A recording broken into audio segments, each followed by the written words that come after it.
Big ബോസിന്റെ ചൊവ്വാഴ്ചത്തെ episode ആരംഭിക്കുന്നത് ഒരു അടിപൊളി സോങ് ഒക്കെ ഇട്ടുകൊണ്ടാണ്. ചന്ദനമണി സന്ധ്യകളുടെ നടയിൽ നടനം, ആ ഒരു സോങ് ഇട്ടുകൊണ്ടാണ് ബിഗ് ബോസിന്റെ ചൊവ്വാഴ്ചത്തെ എപ്പിസോഡ് ആരംഭിച്ചത്. പാട്ടിട്ടപ്പോൾ തന്നെ എല്ലാവരും തന്നെ ഓടി എഴുന്നേറ്റ് ഗാർഡൻ ഏരിയയിൽ വന്ന് എല്ലാവരും തന്നെ ഡാൻസ് കളിച്ചു.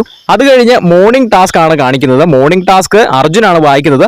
മോർണിംഗ് ടാസ്ക് ഇങ്ങനെയാണ്: നാട്ടുരാജാവ് എന്നാണ് മോർണിംഗ് ടാസ്കിന്റെ പേര്. ടാസ്ക് എങ്ങനെയാണെന്ന് വെച്ചാൽ, അവിടെയുള്ള മത്സരാർത്ഥികളിൽ ഒരാള് രാജാവാകും. രാജാവിന് ഒരു ചെങ്കോലും ഒരു മാലയുമുണ്ട്. ഒരു താക്കോല് ലോക്കറ്റ് ആയിട്ടുള്ള ഒരു മാലയുണ്ട്. അതുപോലെ തന്നെ രാജാവിന് അവിടെ പുതിയ 5 നിയമങ്ങൾ ആവിഷ്കരിക്കാൻ കഴിയും. പിന്നെ പ്രധാനപ്പെട്ട ഒരു കാര്യം, രാജാവിന്റെ ചെങ്കോലും മാലയും മോഷണം പോയി കഴിഞ്ഞാൽ രാജാവിന് ചെറിയൊരു പണി കിട്ടും. ചെങ്കോലാണ് മോഷണം പോകുന്നതെങ്കിൽ രാജാവിന് അനങ്ങാൻ പറ്റത്തില്ല. അതായത് രാജാവിന് അനങ്ങത്തില്ല. രാജാവിന് എവിടെയെങ്കിലും പോകണമെങ്കിൽ രാജാവിനെ ആരെങ്കിലുമൊക്കെ എടുത്തുകൊണ്ട് വേണം പോകാൻ. രാജാവിന് ചലിക്കാനുള്ള ശക്തി നഷ്ടപ്പെടും. അതുപോലെ തന്നെ മാലയാണ് നഷ്ടപ്പെടുന്നതെങ്കിൽ രാജാവിന് സംസാരശേഷി നഷ്ടപ്പെടും. രാജാവിന് സംസാരിക്കാൻ പറ്റത്തില്ല. രാജാവിന് വേണ്ടി വേറെ ആരെങ്കിലും വേണം സംസാരിക്കാൻ. ഇതാണ് ടാസ്കിന്റെ പ്രത്യേകതകൾ. അപ്പൊ ബിഗ് ബോസ് അടുത്തായിട്ട് അനൗൺസ് ചെയ്യുന്നുണ്ട്, നിങ്ങൾ ആരെയാണ് ആദ്യം രാജാവാക്കാൻ തെരഞ്ഞെടുക്കുന്നത് എന്ന് ചോദിക്കുന്നു. അപ്പോൾ എല്ലാവരും കൂടി ചേർന്ന് സായിനെ തെരഞ്ഞെടുക്കുന്നു. അങ്ങനെ സായി രാജാവാകുന്നു. സായി എന്നിട്ട് 5 പുതിയ നിയമങ്ങൾ കൊണ്ടുവരുന്നുണ്ട്. ഒന്നാമത്തെ നിയമം ഇതാണ്: ആ വീട്ടിൽ ആരും തന്നെ ഇനി സംസാരിക്കാൻ പാടില്ല. എല്ലാവരും ഇനി ആംഗ്യഭാഷയിലൂടെ വേണം ആശയവിനിമയം നടത്താനെന്ന് സായി പറയുന്നു. രണ്ടാമതായിട്ട് കൊണ്ടുവന്നത്, ആരും ഇനി ആ വീട്ടിൽ ഇരിക്കാൻ പാടില്ല. എല്ലാവരും എഴുന്നേറ്റ് നിൽക്കണം, അല്ലെങ്കിൽ എങ്ങോട്ടേലും നടക്കാം. അപ്പോൾ ആ ഒരു കേട്ടോണ്ടിരിക്കുന്ന സമയത്ത് തന്നെ അവിടെയുള്ള എല്ലാവരും എഴുന്നേറ്റ് നിൽക്കുന്നു. അത് കഴിഞ്ഞ് മൂന്നാമത്തെ നിയമം ഇങ്ങനെയാണ്: എല്ലാവരും തന്നെ ഒരു റൂമിന്റെ അകത്ത് കയറി നിൽക്കണം. രാജാവ് പറയുന്ന സമയത്ത് മാത്രമേ അവർക്ക് പുറത്തിറങ്ങാൻ പറ്റത്തുള്ളൂ. അതുപോലെ തന്നെ കൊട്ടാരത്തിൽ നർത്തകിമാർ വേണം, ഗായകന്മാർ വേണം. അതുപോലെ തന്നെ രാജാവിന് ഒരു ഭടനയും വേണം എന്ന് പറയുന്നു. അങ്ങനെ ഈ നിയമങ്ങളെല്ലാം രാജാവ് ആവിഷ്കരിച്ചു. അങ്ങനെ എല്ലാത്തിനെയും കൊണ്ട് ഡെൻ റൂമിൽ കൊണ്ട് രാജാവ് പൂട്ടിയിട്ടു. അതായത് സായി ഡെൻ റൂമിൽ എല്ലാത്തിനെയും കൊണ്ട് പൂട്ടിയിട്ടു. അത് കഴിഞ്ഞപ്പോൾ അവിടെ ചെറിയൊരു പ്രശ്നം ഉണ്ടായി. ശ്രീധുവും ജാസ്മിനും കൂടെ ആ റൂമിൽ കിടന്ന് ഭയങ്കര ബഹളം ഉണ്ടാക്കി. അപ്പോൾ രാജാവായ സായിക്ക് ഇഷ്ടപ്പെട്ടില്ല. സായി നേരെ അങ്ങോട്ട് ചെന്നിട്ട് ആ ഒച്ച ഉണ്ടാക്കിയ ആൾക്കാർ ഇങ്ങ് ഇറങ്ങി വന്നേ, ജാസ്മിൻ ഇങ്ങ് ഇറങ്ങി വാ, ഒരാൾ ഇങ്ങ് ഇറങ്ങി വന്നാൽ മതി എന്ന് പറഞ്ഞ് ജാസ്മിനെ വിളിച്ചു വരുത്തി ജാസ്മിന് ഒരു ശിക്ഷ കൊടുക്കുന്നു. ജാസ്മിന് കൊടുക്കുന്ന ശിക്ഷ ഇങ്ങനെയാണ്: അങ്ങോട്ടിരുന്നു വന്നിട്ട് ഒരു പാട്ടങ്ങ് പാടിക്കുക, ഒരു ഗസലങ്ങ് പാടിക്കുക എന്ന് പറയുന്നു.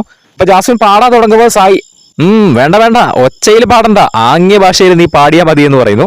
അപ്പൊ ജാസ്മിൻ ആംഗ്യ ഭാഷയിലെ കൈയൊക്കെ ഇട്ട് ആട്ടി പാട്ടൊക്കെ പാടുന്ന രീതിയിൽ ഇങ്ങനെ കാണിക്കുന്നു. അപ്പൊ സായി അതിനനുസരിച്ച് താളം പിടിക്കുന്ന പോലെ സായിയും കാണിക്കുന്നു. അവസാനം അത് കഴിഞ്ഞ് ജാസ്മിനെ ഒറ്റയ്ക്ക് ഒരു റൂമിൽ കൊണ്ട് പൂട്ടിയിടുന്നു. പൂട്ടുന്നില്ല, അകത്തേക്ക് കൊണ്ട് ഇടുന്നുണ്ട്. ആ കൂട്ടത്തിൽ തന്നെ പാട്ട് പാടി തന്നതിന് സായി ഒരു ആപ്പിൾ ജാസ്മിന് സമ്മാനമായിട്ട് കൊടുക്കുന്നുണ്ട് കേട്ടോ. സമ്മാനം കൊടുത്തു കഴിഞ്ഞിട്ട് സായി ഇങ്ങ് തിരിഞ്ഞ സമയത്ത് തന്നെ ജാസ്മിൻ ഒന്ന് കൊഞ്ഞനം കുത്തി കാണിക്കുന്നുണ്ട് സായിനെ. എന്തായാലും അതൊക്കെ കഴിഞ്ഞ് ഭക്ഷണമൊക്കെ കഴിക്കേണ്ടതല്ലേ, എല്ലാവരും അവരോരോ ഡ്യൂട്ടി ചെയ്തോളൂ എന്ന് പറയുന്നു. അപ്പൊ എല്ലാവരും തന്നെ ഓരോ ഡ്യൂട്ടിയിലേക്ക് പോകുന്നു. അത് കഴിഞ്ഞ് സായി അടുക്കളയിൽ വെച്ച് ശ്രീധുവിനെ കൊണ്ട് ഡാൻസ് കളിപ്പിക്കുന്നുണ്ട്. അത് കഴിഞ്ഞ് കുറച്ച് സമയം കഴിയുമ്പോൾ ഋഷിനെ കൊണ്ട് സ്വന്തം ഒരു പാട്ട് പാടിപ്പിക്കുന്നുണ്ട്. അത് കഴിഞ്ഞ് ജാസ്മിനെയും നോറയെയും അവിടുത്തെ രാജ്ഞിമാരാക്കി, സായിയുടെ രാജ്ഞിമാരാക്കി സായിയുടെ അടുത്ത് വിളിച്ചിരുത്തുന്നുണ്ട്. അത് കഴിഞ്ഞിട്ടാണ് രാജാവിന് ഒരു അബദ്ധം പറ്റിയത്. രാജാവ് ഇങ്ങനെ സംസാരിച്ചിരിക്കുന്നതിന്റെ ഇടയിൽ എല്ലാവരും രാജാവിനെ ആക്രമിക്കാൻ വന്നു. അവരെ ബാക്കി വീട്ടുകാരെല്ലാവരും കൂടെ പ്ലാൻ ചെയ്ത് നടത്തിയ ഒരു അറ്റാക്ക് ആയിരുന്നു അത്. അങ്ങനെ എല്ലാവരും അറ്റാക്ക് ചെയ്യാൻ വന്ന സമയത്ത് സായിയുടെ ലോക്കറ്റുള്ള ആ ഒരു മാല നോറയുടെ കൈ കൊടുത്തു. അതുപോലെ ചെങ്കോല് ശ്രീധുവിന്റെ കൈ കൊടുത്തു. അപ്പൊ എല്ലാവരും നേരെ നോറേനെ ആക്രമിക്കാൻ ചെന്നു. നോറയുടെ കയ്യിൽ നിന്ന് അഭിഷേക് ആ ഒരു താക്കോൽ അടിച്ചു മാറ്റിയല്ല, തട്ടിപ്പറിച്ചെങ്കിൽ മേടിച്ചു. അപ്പൊ അഭിഷേക് ഇങ്ങനെ പൊക്കി കാണിച്ചപ്പോൾ ബിഗ് ബോസ് പറഞ്ഞു, ഇനി രാജാവിന് സംസാരശേഷി നഷ്ടപ്പെട്ടു, ഇനി അഭിഷേക് പറയുന്നതായിരിക്കും സായിയുടെ വാക്കുകളെന്ന്. അങ്ങനെ കേട്ടപ്പം അഭിഷേക് ആ ഒരു അവസരം മുതലെടുത്തു. അഭിഷേക് വെറുതെ രാജാവിന് ആവശ്യമില്ലാത്ത കാര്യങ്ങളൊക്കെ പറയാണ്. അഭിഷേക് ആദ്യം പറയാണ്, രാജാവിന് ടോയ്ലറ്റിൽ പോകണം, രാജാവിനെ എടുത്തുകൊണ്ട് ടോയ്ലറ്റിൽ പൊക്കോളൂ എന്ന് പറയുന്നു. കാരണം ചെങ്കോലും നഷ്ടപ്പെട്ടായിരുന്നു. അപ്പോൾ രാജാവിന് ചലനശേഷിയുമില്ല. അപ്പൊ എല്ലാവരും തന്നെ രാജാവിനെ പൊക്കിയെടുത്തുകൊണ്ട്, അതായത് സായിനെ പൊക്കിയെടുത്തുകൊണ്ട് നേരെ പുറത്തേക്ക് പോവുകയാണ്. പുറത്തേക്ക് പോയി ഗാർഡൻ ഏരിയയുടെ അവിടെ എത്തിയപ്പം ആ ഒരു ജയിൽ അഭിഷേക് കണ്ടു. അപ്പൊ അഭിഷേക് പറയാണ്, രാജാവിനെ ജയിലിൽ കിടക്കാൻ ഒരു ആഗ്രഹമുണ്ട്, ജയിൽ പണിതേ പിന്നെ രാജാവ് അതിൻ്റെ അകത്ത് കയറിയിട്ടില്ല, അതുകൊണ്ട് സായി രാജാവിനെ അങ്ങോട്ട് എടുത്തോളൂ, എന്നെ അതിന്റെ അകത്തേക്ക് കിടത്തിക്കോളൂ എന്ന് പറയുന്നു. അപ്പൊ എല്ലാവരും കൂടെ ചേർന്ന് സായിനെ എടുത്ത് ആ ജയിലിന്റെ അകത്ത് കൊണ്ടിടുന്നു. ഇതൊക്കെ അഭിഷേക് തന്നെ ഉണ്ടാക്കി പറയുന്നതാണ് കേട്ടോ. സായി പറഞ്ഞിട്ടൊന്നുമല്ല. സായി തന്നെയാണ് രാജാവ്. പക്ഷെ രാജാവിന് വേണ്ടി സംസാരിക്കുന്ന അഭിഷേകാണ്. അഭിഷേക് വെറുതെ ഉണ്ടാക്കി പറയുന്നതാണ്. ആ കൂട്ടത്തിൽ തന്നെ അഭിഷേക് പറയുന്നുണ്ട്, രാജ്ഞിയെ കൂടി ജയിലിന്റെ അകത്തേക്ക് വിടട്ടെ എന്ന് ചോദിക്കുമ്പോൾ സായി ഇങ്ങനെ ആംഗ്യം കാണിക്കുന്നുണ്ട്. കയറ്റി വിട്ടോളൂ എന്ന് പറയുന്നു. അപ്പൊ എല്ലാവരും ശ്രീധുവിനെ പിടിക്കാൻ ഓടി. ശ്രീധുവിനെയും ആ ഒരു നോറേനെയും ജാസ്മിനെ ആക്കിയ സമയത്ത് ശ്രീധുവിനെയും രാജ്ഞിയെ ആക്കിയായിരുന്നു കേട്ടോ. അപ്പൊ എല്ലാവരും തന്നെ ശ്രീധുവിനെ പിടിക്കാൻ ഓടി. അവസാനം ശ്രീധുവിനെ അവർ ഓടിച്ചിട്ട് പിടിച്ച് ജയിലിന്റെ അകത്ത് കൊണ്ടാക്കി. അതുപോലെ തന്നെ ശ്രീധുവിനെ മാത്രമല്ല, അവർ ജാസ്മിനെയും പിടിച്ചുകൊണ്ട് ജയിലിന്റെ അകത്താക്കുന്നു. ജാസ്മിനെ തന്ത്രപരമായി രാജാവിനൊന്ന് കാണണം, പ്രത്യേകമായിട്ടൊന്ന് കാണണം എന്ന് പറഞ്ഞ് ജാസ്മിനെ അപ്പുറത്തെ റൂമിൽ നിന്ന് വിളിച്ചോണ്ട് വരികയാണ് ചെയ്തത്. വിളിച്ചോണ്ട് വന്നപ്പോൾ സത്യം പറഞ്ഞ് ജാസ്മിൻ ഞെട്ടി. രാജാവ് ജയിലിലോ എന്നുള്ള പുച്ഛത്തോടെ ഒരു എക്സ്പ്രഷൻ ഇട്ടു. പക്ഷെ കുറച്ച് കഴിയുമ്പോഴാണ് മനസ്സിലായത് ജാസ്മിനെയും അതിന്റെ അകത്തേക്ക്, ജയിലിന്റെ അകത്തേക്ക് കൊണ്ട് ഇടാൻ വേണ്ടിയാണ് ഇവർ വിളിച്ചോണ്ട് വന്നതെന്ന്. അപ്പൊ ജാസ്മിൻ ആണെങ്കിൽ ഞാൻ വരുന്നില്ല എന്ന് പറഞ്ഞിട്ട് അവിടെ കിടന്ന് പ്രശ്നം ഉണ്ടാക്കി. പക്ഷെ അവരെല്ലാവരും കൂടെ പിടിച്ച് അതിന്റെ അകത്തേക്ക്, ജയിലിന്റെ അകത്തേക്ക് കൊണ്ടിട്ടു. പിന്നെ അഭിഷേക് അടുത്ത നമ്പർ ജിൻഡോയ്ക്കും ജയിലിന്റെ അകത്ത് കയറണമെന്നാണ് പറഞ്ഞത്. അതുകൊണ്ട് ജിൻഡോനെ കയറ്റിക്കോ എന്ന് പറയുന്നു.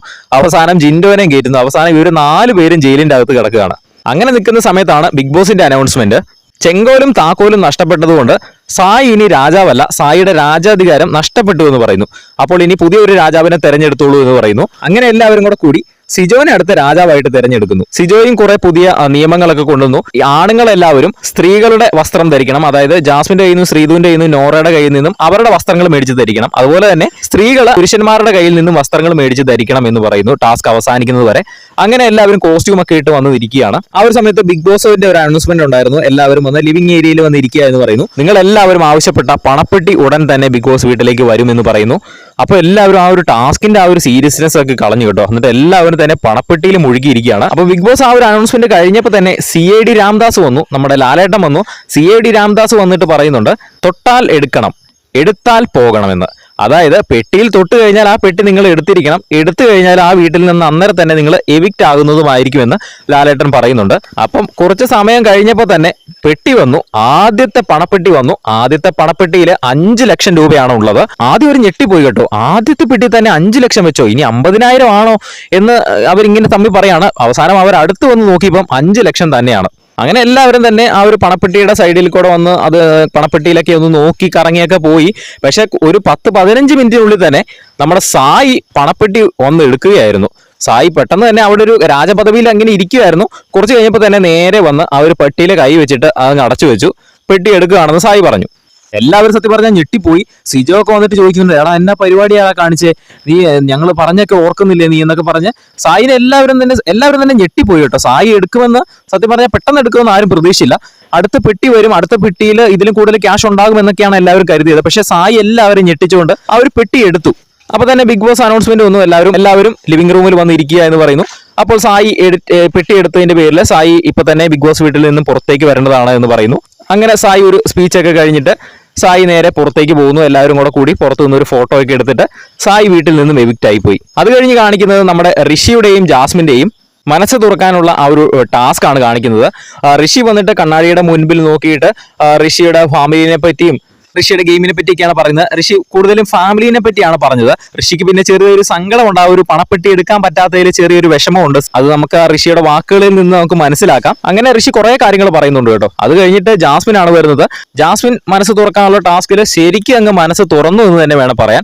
ഒരുപാട് സ്വയം മോട്ടിവേറ്റ് ചെയ്യുന്ന രീതിയിൽ ഒരുപാട് കാര്യങ്ങൾ പറഞ്ഞു. ജാസ്മിൻ, നീ ഇപ്പൊ പഴയ ജാസ്മിൻ അല്ല, നീ എവിടെ കൊണ്ടിട്ടാലും നിനക്ക് ജീവിക്കാൻ അറിയാം. നീ ഇവിടെ ബിഗ് ബോസിൽ ജീവിച്ച് കാണിച്ചതാണ്. നീ ഇപ്പൊ ഇൻഡിപെൻഡന്റ് ആണ്, നിനക്ക് എവിടെ വേണമെങ്കിലും ജീവിക്കാൻ ഇനി പറ്റും. നീ ഇവിടെ ഒറ്റയ്ക്കാണ് നിൽക്കുന്നത്, നീ നന്നായിട്ട് തന്നെ കളിച്ചോളൂ. യോഗം ഉണ്ടെങ്കിൽ നീ ഇവിടെ നിൽക്കും. എന്തായാലും ജാസ്മിൻ ശരിക്കും ഉള്ളു തുറന്നു എന്ന് വേണം പറയാൻ. ജാസ്മിൻ ഒരുപാട് കാര്യങ്ങൾ പറഞ്ഞു, ഒരുപാട് നേരം കരഞ്ഞുകൊണ്ടൊക്കെ ഇരുന്നു. എന്തായാലും ജാസ്മിന്റെ ആ ഒരു ടാസ്കോട് കൂടി ചൊവ്വാഴ്ചത്തെ എപ്പിസോഡ് അവസാനിച്ചിരിക്കുകയാണ്. ബിഗ് ബോസിന്റെ ലൈവില് ഇതിന്റെ ഒരുപാട് കാര്യങ്ങൾ ഡീറ്റെയിൽ ആയിട്ട് കാണിച്ചിട്ടുണ്ടായിരുന്നു. നിങ്ങൾ ലൈവ് കാണുന്ന ആൾക്കാരാണെങ്കിൽ താഴെ ഒന്ന് കമന്റ് ചെയ്യുക. ബിഗ് ബോസിന്റെ കൂടുതൽ ലൈവ് അപ്ഡേറ്റ്സിനായിട്ട് നമ്മുടെ ചാനൽ ഒന്ന് സബ്സ്ക്രൈബ് ചെയ്യുക.